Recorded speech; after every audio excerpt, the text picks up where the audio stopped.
Good morning, guys. Happy coffee talk. Coffee this morning is that Fulcrum coffee that I told you about. It's really, really good. And it is like 6 in the morning. So I hit the snooze button like once this morning. My alarm went off at 4:30.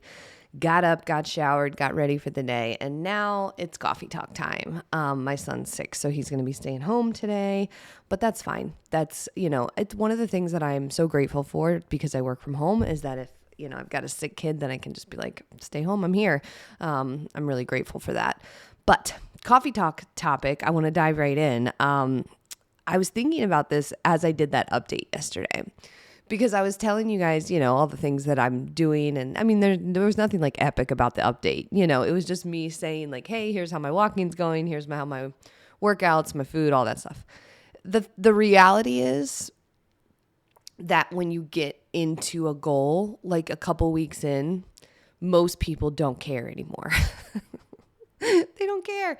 And I was telling you, I'm going to keep telling you because I put that in place for myself as accountability, and maybe because I have a podcast and because, I founded Fit Me or whatever, maybe a couple people care, but in reality, there are so many goals in my life that I start that journey and then when it gets into the meat, into the like messy middle part, where it does get hard or you're just doing the reps, nobody cares. Nobody cares. And I thought that was funny to bring up because it can be shocking or surprising, and it doesn't need to be. Because at the end of the day, they're your goals. You're the one that's pursuing the thing. And oftentimes those, messy middle reps is what I call them, are the ones that you can take pride in because nobody cares. And I think like turning it to a positive is really the way to go. So I'm going to give you a very like explicit example.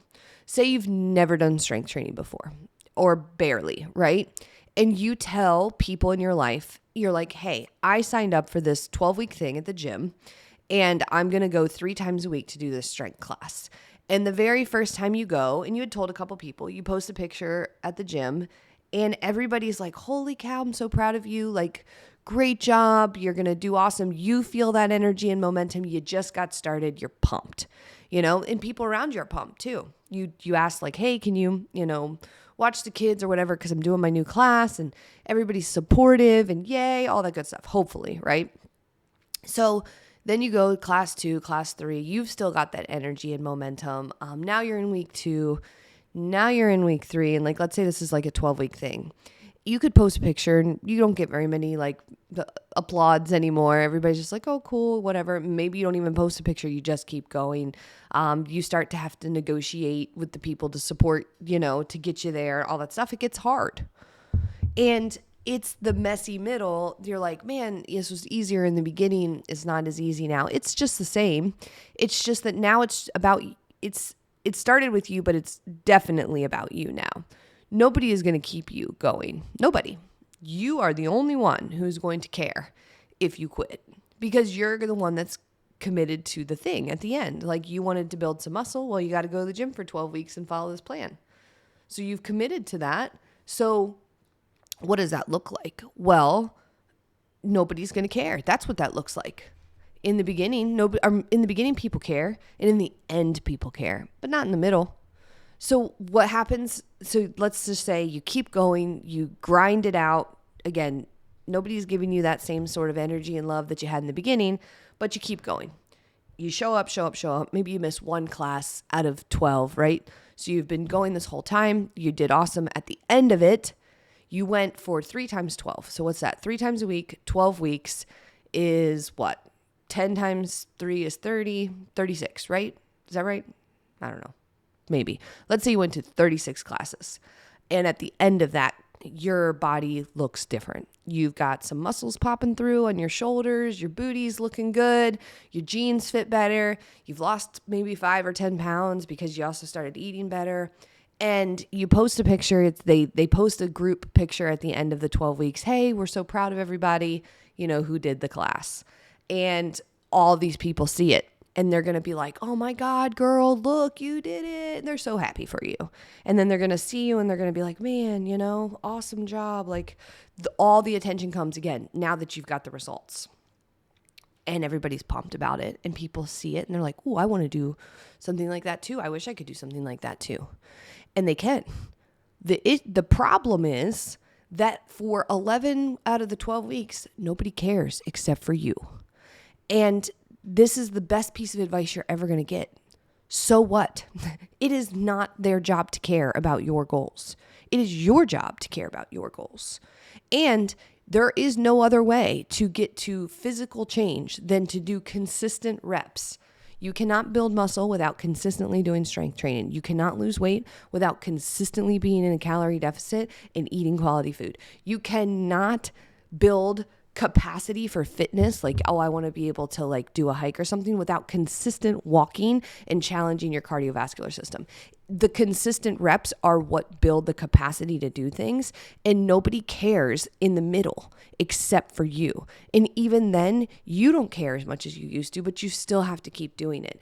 And this, again, is really, really important advice, because sometimes we feel like we should have the rah-rah squad the whole time through, and that's not realistic. In fact, most people are quitters. I hate to say it that way.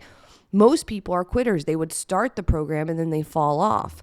And so they're accustomed to you falling off too, because they are fall offers. And so they're like, I didn't even know she was still going to that. Yep, still going, still doing it. And it's going to be in those, I call them the quiet, nobody cares reps, where you're going to earn some real respect for yourself. That's where there's a big payoff. Because when you're going to the class, again, we're going to just keep with that strength training example. You're week 4 or 5. It's a Monday night. You're tired. You don't want to go. And nobody cares if you go. And only you care. And you don't feel like it.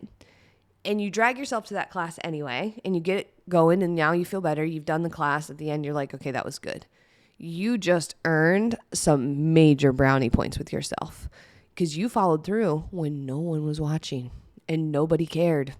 You followed through on your goal. And so you're building this like confidence. You're building a strong mind. You're building a person who's capable of doing things. That's super cool. And you only get to do those. I think that happens best in the quiet reps when no one cares. Sometimes when I drag myself out to my garage gym and it's cold and I've had to like negotiate for either my kids or my mom to watch Georgia so I can squeeze in 40 minutes, and literally nobody cares that I'm doing it. It's just me going out there to do the work that I need to do. It's in those moments that I'm like, okay, you can do it, because I don't feel like it. I don't want to. I don't feel like it. But I'll to go out there and I'll do what needs to be done. And then when it's over, again, that commitment and follow through to myself when no one else was watching is like gold. I can do anything. If I can do that, I can do anything. And it starts to translate into other places in your life. And so I want to challenge you that if you think that you need your cheerleading squad the whole time, you don't. You do not need your cheerleading squad the whole time. It's not realistic, and it's not going to happen. And I think we can start to get like a little butthurt when people aren't the cheer squad the whole time, because we're like, they used to care and now they don't. They're not supportive of my goals. No, it's not their goals. It's your goals. They don't care. I mean, they care about you, but they actually don't care if you go to the gym on Wednesday night. It's not their job to care. It isn't. And so I think we can also just let go of that being a thing. We need to be able to ask for support from people. Like, hey, will you support me on this goal? Will you help me? Hey, I need some childcare, or hey, I need to leave work on time, or hey, would you swap this thing for me because I really need to go to the gym? And people can be supportive of that. But again, then you're initiating that. You're asking for it because you're proactively pursuing your goal. You're not expecting them to do that for you, you know? And so that's really the difference. It's like, well, they're not supportive. They know I have the thing Monday, Wednesday, Friday. No, they don't. They forgot. They don't care. They do not care. It's your goal. And so when we start to take ownership over it and say, I'm going to be the person that has to put the pieces together in order for this to work, as we start to do that, it starts to make more sense. And then people start to fall in line with that. Yes, they will be supportive in a different kind of way because you are leading the charge. It's important to you. It's a priority. You show up when nobody cares. And then people start to be like, what is she doing over there? You know, and at the end of the day, then people are going to be inspired by you. And here's the cycle, whatever, like the circle. I don't know. There's some stupid songs about circles. I'm not going to sing one, but circle. This is the circle of life, right? I was going to sing like a Lion King song, but I'm not. Here's the circle of life. I'm going to tell you exactly how it works. You complete the commitment to yourself. You do the circle of like, yay, everybody cares. Nobody cares for a really long time. You get the results and everybody cares again. Yay. What happens is a whole bunch of people get excited and want to do what you did. This is a good thing, right? And here's what happens. They start, and a lot of the people are pumped in the beginning, and then in the do not care zone, the darkness zone, most of them quit. Most of them quit because they haven't heard this, and they think that it's supposed to be easy the whole time, and it's not. And so then they quit, and you're going to be like, God, I guess I should. You need to be in that moment very present and aware of what's happening. The fact that they all started the next 12-week round with you and that 6 of them dropped off after week 3, normal. Normal people are quitters. I'm sorry, it's true.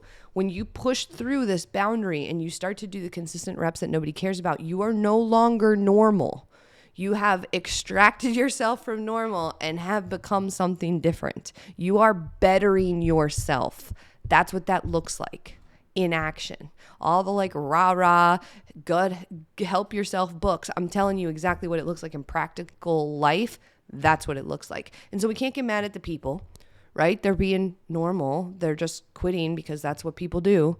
But some of them will be like, along for the ride, and they're going to experience that with you, that like do not quit feeling, and it'll light them on fire. And guess what? You don't have to be mad at the people who quit. You can encourage them to come back and try again. You can tell them the secret that you now know and that you've put into practice for yourself. And then the people that do create that change and that are a part of it with you, well then now you've got a squad. You've got a committed squad, and that is even more powerful than a committed one. Because when you have a committed squad, you're in business. Nobody's missing the 12-week workouts then. That's where it gets really powerful. So sometimes you have to be the leader. Sometimes you have to do this. And again, you don't always get a committed squad. Sometimes you do, sometimes you don't. You have to be mentally prepared to pursue these goals on your own. So hopefully this was a helpful coffee talk episode. If you liked it, do me a huge favor, screen capture it, share it, tag me. Let me know that you like these. And if you have a topic that you would like to hear, let me know.